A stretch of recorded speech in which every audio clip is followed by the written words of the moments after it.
84/25లో railway వాళ్ళు 170 CrPC కింద మహేష్ రెడ్డి అనే అతను రైలు కింద పడి చనిపోవడం జరిగింది. దాని తర్వాత ఎవిడెన్స్ అన్ని కలెక్ట్ చేసుకొని రీసెంట్గా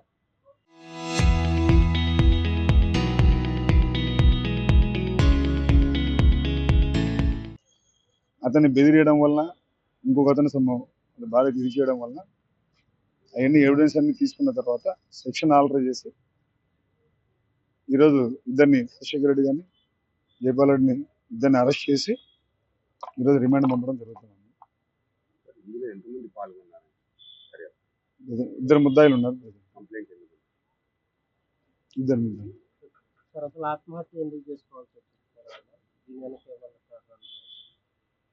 అదే కొన్ని వాళ్ళు బెదిరడం వల్ల కొన్ని కాంట్రాక్ట్స్ వలన ఏవైతే ఉన్నాయో ఎవిడెన్స్ అన్ని కలెక్ట్ చేసి సెక్షన్ మార్చడం జరిగింది.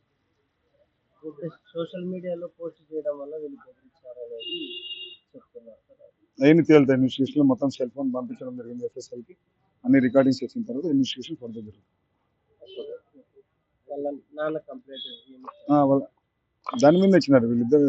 దానివల్ల మా కొడుకు చనిపోవడం జరిగిందని చెప్పినారు. వీడియోస్ బెదిరింపులు అన్ని చూసిన తర్వాత ఒక ఆడియో వీడియో క్లిప్పింగ్స్ అన్ని దొరకడం జరిగింది. దాని మీద సెక్షన్ ఆల్టర్ చేసి కేసులు ఇచ్చారు.